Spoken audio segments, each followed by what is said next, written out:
नमस्कार दोस्तों, मैं हूं शिवम दिवाकर। आप देख रहे हैं शिवम दिवाकर यूट्यूब चैनल। दोस्तों, हम बहुत सारी वीडियो बनाते रहते हैं और आज हम फिर से अभिषेक भाई के रूम में मौजूद हैं और बहुत सारे दोस्तों के तमाम कमेंट आ रहे थे इंस्टाग्राम पे भी और कमेंट में भी, क्योंकि पहले हमने अभिषेक भाई के साथ में डिटेल से वीडियो बनाया था कि किस तरीके से इन्होंने एक छोटे से कोचिंग से सफलता हासिल की। क्योंकि लोग बड़े बड़े कोचिंग में एडमिशन ले लेते हैं, वहाँ से भी सफलता हासिल नहीं कर पाते। आप लोग जैसा चाह रहे थे कि शिवम भाई एक और वीडियोस बनाइए ताकि हम भी कुछ सीख पाएँ, तो आज हम फिर से अभिषेक भाई के साथ में मौजूद हैं और डिटेल से बात करेंगे और बहुत सारी चीज़ें जो रह गई थी, जो आपको नहीं पता, वो भी जानेंगे। वैसे तो अभिषेक भाई को मैं भाई बोलता हूँ, लेकिन अभी ये सर हैं, तो बहुत कुछ सीखने को आपको यहाँ से मिलने वाला है। इस वीडियो को आप पूरा देखिए और अपने दोस्तों को ज़रूर शेयर कीजिए जो गांव में रहते हैं, ऐसे छोटे छोटे गांव में रहते हैं जहाँ कोई गाइड करने वाला नहीं है, जहाँ से उनको गाइडेंस नहीं मिल पाती और वो किसी वजह से रह जाते हैं। तो इसीलिए हम ये वीडियो बना रहे हैं ताकि आपको भी इसका प्रॉफिट हो। तो शुरुआत करते हैं अभिषेक भाई यहाँ से। मैं यहीं से शुरुआत करता हूँ कि लोग बड़े बड़े कोचिंग है मुखर्जी नगर में ज्वाइन कर लेते हैं और तब भी सफलता नहीं ले पाते। आपने जिस कोचिंग को कोई भी नहीं जानता था, छोटा सा था, मामूली सा, उसमें से आप निकले हैं, आपको सफलता मिली है। ये कैसे हो पाया ये? सबसे पहले नमस्कार आपको और तमाम सपने देखने वाले सभी लोगों को मेरा सलाम है। और आपने जो सवाल मुझसे पूछा, बहुत खूबसूरत सवाल है कि एक छोटे से कोचिंग से ये कैसे संभव हो पाया।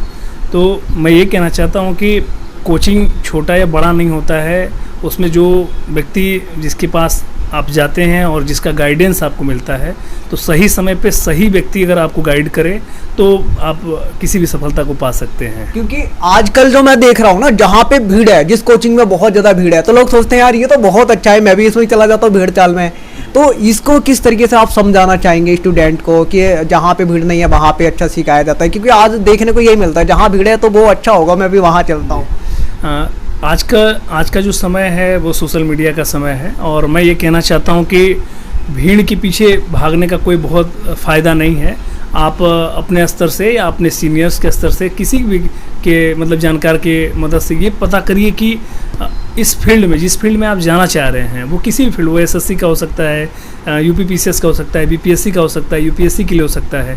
तो आप उसके बारे में पता करिए और एक सही मार्गदर्शक का चुनाव करिए जो आपके इस पूरे जो तैयारी का जर्नी है इसमें वो आपको सक्सेस दिला सके और आपके साथ काम कर सके।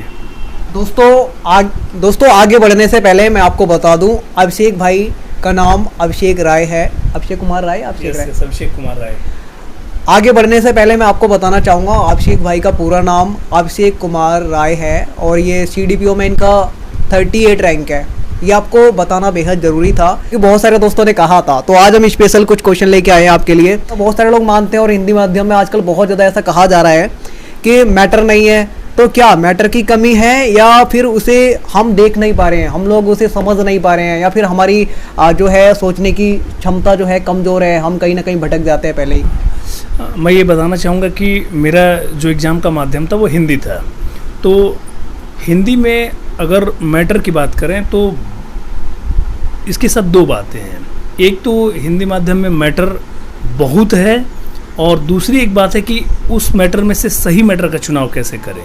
क्या हमारे देश में मैटर की कमी है? आजकल ऑनलाइन भी बहुत ज़्यादा चल रहा है, ऑफलाइन भी है। तो आपको लगता है कि मैटर की कमी है? लोग कहते हैं नहीं मैटर की कमी है और हमें नहीं मिल पा रहा है, सही गाइडेंस नहीं मिल पा रही है। क्या आपको लगता है कमी है? मेरा मानना इस मामले में थोड़ा अंतर डिफर है, क्योंकि हिंदी माध्यम में आजकल सोशल मीडिया का ज़माना है, बहुत सारे नए इंस्टीट्यूट आ गए हैं, ऑनलाइन प्लेटफॉर्म आ गया है, तो मैटर का उपलब्धता तो हर जगह उपलब्ध है। छोटे से ग्रामीण पृष्ठभूमि का अगर कोई क्षेत्र है तो वहाँ पे भी PDF के तौर पे वो चीज़ अवेलेबल होती है, उसको आप प्रिंट आउट करा सकते हैं और बहुत सारे इंस्टीट्यूट में मैटर है। लेकिन सबसे ज़रूरी बात है कि भीड़ के पीछे न जा कर के आप उसमें से ये देखिए कि आप जिस चीज़ की तैयारी कर रहे हैं उस तैयारी से संबंधित जो मैटर है वो कितना कारगर है और कितना सटीक है, आपकी एग्ज़ाम में वो कितना आपको हेल्प कर सकता है।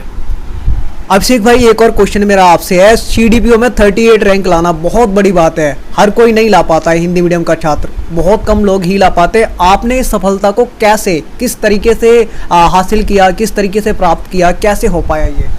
शुरुआती तौर पे जो हिंदी मीडियम के आम तौर के जो स्टूडेंट गलती करते हैं वो गलतियां मुझसे भी हुई हैं, इसलिए मेरे तैयारी में एक लंबा समय का अंतर रहा, बहुत सारा लंबा सफ़र चला।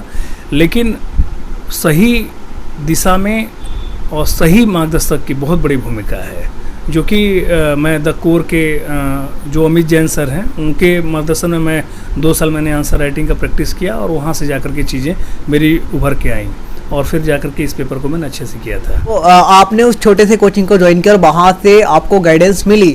मैं भी लगभग आपके मुंह से 2-3 बार सुना है पहले और आज भी सुन रहा हूँ, बाकी मार्केट में मैंने बहुत कम देखा है, क्योंकि मुझे विश्वास ही नहीं होता कि इतने छोटे छोटे कोचिंग स्टूडेंट को इतना बड़े बड़े जगह पे पहुंचा देते हैं। ऐसा विश्वास बहुत कम होता है और वो आपके थ्रू मुझे पता चल रहा है। एक और क्वेश्चन है मेरा आपसे, जो उत्तर लेखन का जो हमारा तरीका होता है, हम कैसे क्वेश्चन का जवाब दे रहे हैं, कैसा पर्सन पूछा गया है, तो वो आप किस तरीके से लिखते थे, हमें जवाब जो है किस तरीके से देना चाहिए, उसमें आप सिलेक्टेड हैं तो आप अच्छी तरीके से बता सकते हैं किन चीज़ों का ध्यान रखना चाहिए। उत्तर लेखन किसी एक दिन का काम नहीं है। जैसे कि हिंदी मीडियम की एक बहुत बड़ी समस्या है कि वो प्रीलिम्स कई सालों तक वो प्रीलिम्स ही पास करने में उनको कठिनाई होती है। प्रीलिम्स पास किए तो फिर मेंस की पूरी तैयारी नहीं होती और फिर वो मेंस में फेल होते हैं। मेरे कई ऐसे जानने वाले हैं जिन्होंने 12-13 मेंस लगातार लिखे हैं लेकिन मेंस क्लियर नहीं हो रहा है। तो जो लोग भी वीडियो देख रहे हैं, मैं उनको एक बात कहना चाहूँगा कि उत्तर लेखन एक दिन के अभ्यास से नहीं होगा, बल्कि एक लंबे समय तक आप इसका अभ्यास करते रहिए और उस प्रश्न की प्रकृति को समझने की ज़रूरत है, क्योंकि आज का एग्ज़ाम का जो पैटर्न है वो लगातार बदल रहा है। वो यूपी पीसीएस की बात करूं तो वहाँ भी यूपीएससी के पूरे पैटर्न से पेपर आते हैं और अपरंपरागत जो प्रश्न हैं उनके साथ करंट की चीज़ जुड़ी हुई है। तो उसको किस तरीके से आप समझ रहे हैं और उसके आंसर की फ्रेमिंग आप कैसे कर रहे हैं, ये लगातार अभ्यास के ऊपर निर्भर करता है। जो बच्चा ज़्यादा अभ्यास करेगा, सटीक निर्देशन में अभ्यास करेगा, उसके आंसर उतने अच्छे आएंगे। इसमें जो उत्तर लेखन जो हम लिखते हैं, जैसे हमसे जो पर्सन पूछे जाते हैं, क्वेश्चन पूछे जाते हैं, ये आपने कैसे विकसित किया, कितना टाइम आपको लग गया ये सीखने में और ये कारनामा कर दिखाने में? ये कारनामा नहीं है बल्कि एक तो मेहनत ही है। लेकिन शिवम भाई, मैं इसमें एक बात कहना चाहूँगा कि मुझे जब अमित जैन सर का मार्गदर्शन मिला तो वहाँ पे वो क्या करते हैं कि वो 4 स्टेप में मतलब आंसर को तोड़ना सिखाते हैं। लगभग 2 महीने तो वो इंट्रो पे काम करते हैं कि किस तरीके से इंट्रो में क्वेश्चन का डिमांड के अकॉर्डिंग इंट्रो दिया जाए, क्योंकि इंट्रो किसी भी सवाल का वो पार्ट होता है जो एग्जामिनर को सबसे अधिक प्रभावित करता है। तो अमित जैन सर ने 2 महीने उस पर काम किया और इस तरीके से इंट्रो में कैसे, जैसे इकोनॉमिक सर्वे का इंट्रो आता है या फिर कोई बड़ी जैसे संस्थाएं उनका रिपोर्ट है, तो क्वेश्चन के अकॉर्डिंग उनको वो शामिल करते थे। दूसरी बात, क्वेश्चन का जो दूसरा पहलू है वो ये है कि इंट्रो के बाद उस सवाल का क्या डिमांड है, जैसे वो रीजन पे डिपेंड है या फिर वो इफेक्ट पूछता है या फिर वो बहुत सारे मतलब डायमेंशन को समेटे हुए है, तो उस पर वो काम करते हैं, कितने एंगल से वो उस आंसर को हम खोल सकते हैं। और लास्ट में आता है कंक्लूजन कितना प्रोग्रेसिव है, ये क्वेश्चन का तीसरा पार्ट होता है। फिर उसमें बहुत सारे डेटा का ज़रूरत होता है। तो जब मैंने अमित जैन सर के पास लगभग 8-9 महीने का ये आंसर का प्रैक्टिस था, वो मैंने स्टेप बाय स्टेप सीखा, तब जा कर के ये चीज़ बहुत आसान हो गई मेरे लिए। अब ये है कि अब अगर आपको सवाल नहीं भी आता है तो उस सवाल के आसपास का जो पेरीफेरा है उसको आप तैयार कर सकते हैं और उस पर आपको कुछ ना कुछ नंबर मिल जाएंगे। अब मैं आपसे ये भी जानना चाहूँगा अभिषेक भाई, आप उस परीक्षा में बैठे हैं, आपने दिया है, आपने क्वालिफाई किया है, तो आपको ये भी आइडिया हो गया होगा कि उसमें क्वेश्चन अभी किस तरीके के पूछे जा रहे हैं, क्या करंट टाइम पे आ रहे हैं या फिर ओल्ड पे आ रहे हैं, किस तरीके के क्वेश्चन हैं, बड़े हैं या छोटे हैं? देखिए, सवाल जो भी कमीशन पूछता है तो उसकी एक ख़ास बात है कि उसमें ट्रेडिशनल सवाल भी होते हैं और करंट के भी सवाल होते हैं, लेकिन आंसर को अगर अलग करना है तो आप ट्रेडिशनल टू करंट ये आप उसको अटैच करिए और आंसर प्रोग्रेसिव लिखिए। उससे क्या होगा कि आंसर आपका औरों से थोड़ा अलग होगा। तो आधा नंबर भी अगर बढ़ाते हैं तो टोटल 80 सवाल है लगभग चारों पेपर मिला करके, तो आप 40 नंबर का लीड लेते हैं। 40 नंबर से रैंक बहुत अच्छा हो सकता है। मेरा अब आपसे एक और क्वेश्चन है, क्या इसके लिए यूपीपीसीएस के लिए रैंक लाने के लिए, सीडीपीओ बनने के लिए, क्या जो हमें लिमिटेड किताबें हैं, सोर्स है, वो पढ़ना ज़रूरी है या फिर ढेर लगाना ज़रूरी है? नहीं, इस मामले में देखिए किसी को भी इसकी समझ हो सकती है कि बहुत सारा चीज़ पढ़ने से अच्छा है कि आप एक ही चीज़ को कई बार पढ़िए। हाँ, ये है कि आप अपडेट रहिए और कोई नई चीज़ उस विषय से जुड़ी हुई है तो उसको आप अपडेट करते रहिए। उत्तर लेखन पे आप क्या टिप्पणी करना चाहेंगे और विस्तार से?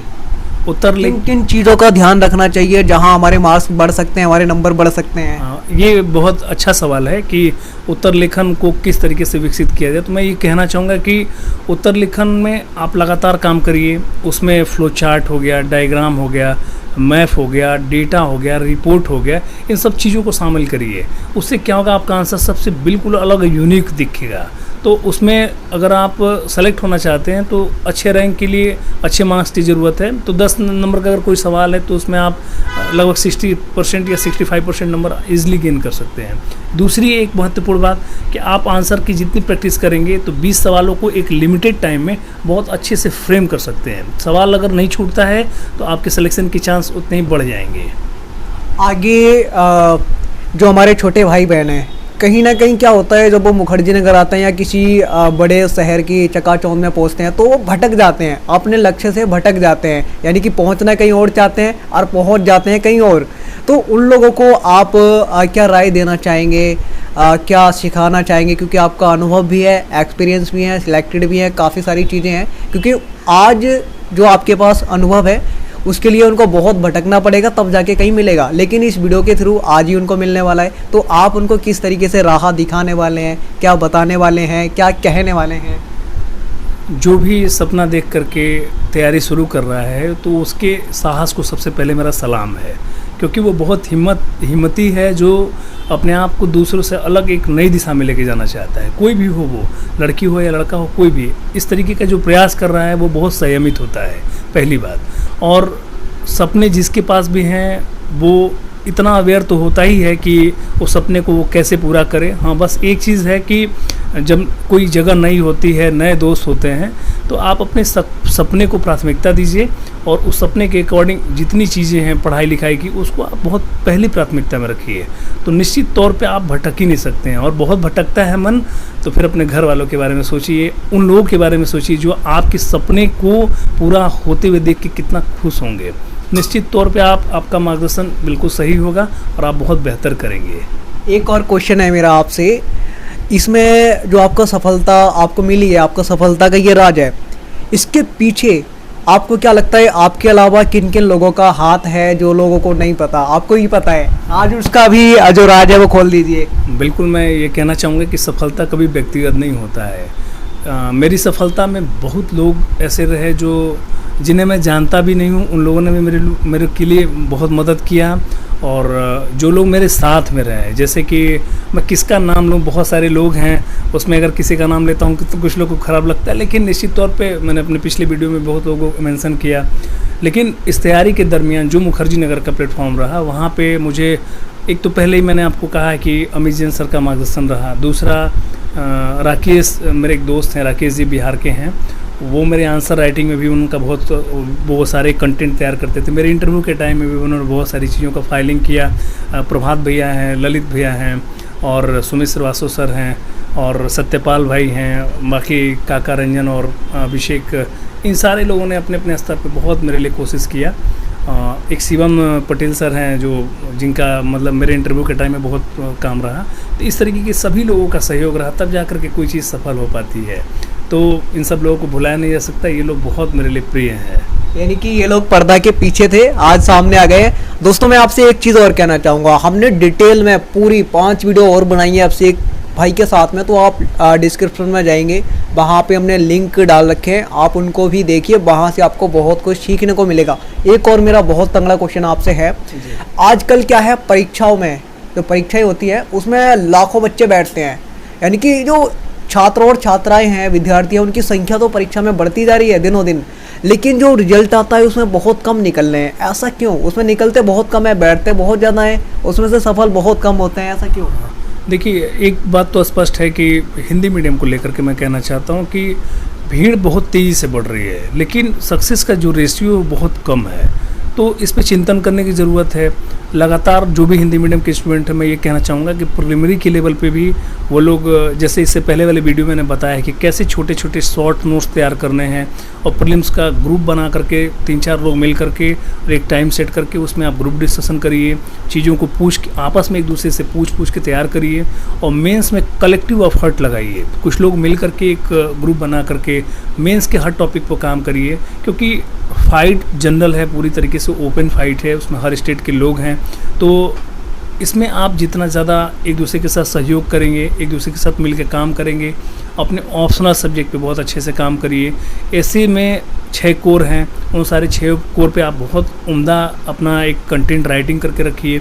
हिंदी जनरल का एक पेपर आता है जो कि 150 नंबर का होता है, उसको भी हल्के मत लीजिए, क्योंकि वो स्कोरिंग नंबर है, वहाँ आप 115-20 नंबर ले आ सकते हैं, तो वहाँ से भी आप काम करिए। अब बाकी पर्सनालिटी पे अपना काम करते रहिए, सच्चे बनिए, प्यारे बनिए, यही सबसे बड़ी बात है, और इस एग्ज़ाम में आप सफल होंगे ज़रूर। ये मेरा मतलब एक्सपीरियंस रहा है। दोस्तों मैं आपको बताना चाहूँगा यहाँ पे इंटरव्यू कैसे देना है, इंटरव्यू में कैसे क्वेश्चन पूछे गए थे, पीटी के लिए क्या पढ़ें, नोट्स कैसे बनाएं, पूरी डिटेल पे वीडियो हमने बनाए हैं अभिषेक भाई के साथ में ही। आप डिस्क्रिप्शन में जाइए और वहाँ पे क्लिक कीजिए, सब कुछ देखने को आपको मिल जाएगा। एक चीज़ और मैं आपसे जानना चाहूँगा, बार बार एक नाम ले रहे थे अमित सर का, अमित जैन शायद, तो ये सर जो है कौन से कोचिंग में पढ़ाते हैं, उनके कोचिंग का थोड़ा नाम क्या है, मुझे भी तो पता चले, बहुत सारे स्टूडेंट पूछते रहते हैं। जी बिल्कुल, मैं बताना चाहूँगा कि मुखर्जी नगर में द कोर IAS इंस्टीट्यूशन करके है, और ऑनलाइन प्लेटफॉर्म भी है ये, आंसर राइटिंग का सर उस पर भी काम करते हैं। सर की सबसे ख़ास बात ये है कि अगर 2 घंटे का क्लास है तो उसमें शायद 5 मिनट भी ऐसा समय नहीं होता है जिसमें आप मतलब अकेले पढ़ें या फिर कुछ और बात हो। ये सबसे बड़ी खासियत है। मुखर्जी नगर में बहुत सारे टीचर मिलेंगे जो जिनके पास मैं बहुत सारे लोगों के पास में गया हूँ, टाइम की जो पंक्चुअलिटी है मैंने सिर्फ और सिर्फ इनमें देखा है। और आप ऑनलाइन प्लेटफॉर्म पे भी, आप वेबसाइट पे भी गूगल में करके आप द कोर में आप जा करके वहाँ से आप देख सकते हैं। निश्चित तौर पे मेरा अपना पर्सनल एक्सपीरियंस है, जो मैं एक आम परिवार से होके मैंने तैयारी अपनी शुरू की, तो मैं एक सामान्य पृष्ठभूमि के बच्चे की व्यथा समझता हूँ। तो मैं यही चाहूँगा कि सही गाइडेंस में सब बच्चा काम करे और सब सफल हो, इससे बड़ी और खुशी क्या हो सकती है। एक और मेरा प्रश्न है आपसे, ये मुखर्जी नगर है, बहुत बड़ा UPSC और SSC का हब इसे कहा जाता है, और ये किताबी रंग बिरंगी दुनिया है। यहाँ पे आपकी जो लाइफ है, आपकी जो ज़िंदगी है, वो भी यहाँ पे आके रंगीन हुई है। तो क्या जो और स्टूडेंट यहाँ आना चाहते हैं, छात्र आना चाहते हैं, क्या उनकी भी जो ज़िंदगी है रंगीन हो सकती है यहाँ पे आके? बिल्कुल हो सकती है। हर उस आदमी की मतलब ज़िंदगी खूबसूरती से भर सकती है जो सपने देखने वाला है। जिसके सपने जितने बड़े होंगे उसकी ज़िंदगी उतनी खूबसूरत होगी। बिल्कुल दोस्तों, और डिटेल में आप वीडियो देखना चाहते हैं तो आप डिस्क्रिप्शन में चले जाइए, और अभिषेक भाई की पूरी स्टोरी वहाँ पे आपको देखने को मिलेगी। हमने 5 पार्ट में डिवाइड की है, सारी की सारी आप देख पाओगे। एक छोटे से परिवार से कैसे निकले, चक्की चलाने से लेकर के यहाँ तक का सफ़र कैसे रहा, वो आपको पूरा देखने को मिलेगा। आशा और उम्मीद करता हूँ ये वीडियो भी आपको पसंद आया होगा और यहाँ से आपको सीख पाए होंगे। उसमें बहुत कुछ बताया अभिषेक भाई उन वीडियोज़ में, उनको ज़रूर देखना चाहिए या नहीं? लोगों को देखना चाहिए, जो भी सपने देखने वाले हैं मेरे तरह, जैसे मैंने सपने देखे और मैंने उसको पूरा करने का कोशिश किया। आगे भी मेरे प्रयास हैं कि और मैं बेहतर करूं। तो उन सभी लोगों को मैं कहना चाहूँगा कि मेरा बहुत सामान्य पृष्ठभूमि का मैं व्यक्ति हूं, और वो सरकारी स्कूल से मैंने पढ़ाई किया, जहाँ 1 रुपये महीने का फीस लगता था। तो मेरे जैसे लाखों लोग हैं जो मतलब बेहतर कर सकते हैं, और सकारात्मकता तो हमेशा ही आपको एक अच्छा परिणाम देती है। उम्मीद है कि सभी लोग देखेंगे और उससे सीख करके आगे ज़रूर जीतेंगे। बिल्कुल दोस्तों, आपका बहुत ज़्यादा प्यार मिला था पिछले वीडियोज़ में। आपने बहुत ज़्यादा दबा के कमेंट किए थे कि अभिषेक भाई से आप दोबारा मिलिए, उनसे बातचीत कीजिए। तो हमने उनसे बात की है, दोबारा मिले हैं आपके लिए। इस वीडियो को आप ज़्यादा से ज़्यादा, वो कहते हैं ना अनलिमिटेड, उसे शेयर कीजिए अपने दोस्तों को, अपने आस पड़ोसियों को। जो लोग यहाँ आना चाहते हैं या नॉलेज लेना चाहते हैं यहाँ के बारे में, उनको आप ये ज़रूर शेयर कीजिए ताकि उन तक भी ये जानकारी पहुँचे, क्योंकि ऐसी जानकारियाँ बहुत कम मिल पाती हैं। हमारे आस पड़ोस में कोई होता नहीं है तो गाइडेंस दे, हमें गाइड कर पाए। तो आशा और उम्मीद करता हूँ इस वीडियो से आपकी काफ़ी हेल्प हुई होगी। आज की वीडियो में इतना ही। जय हिंद, वंदे मातरम।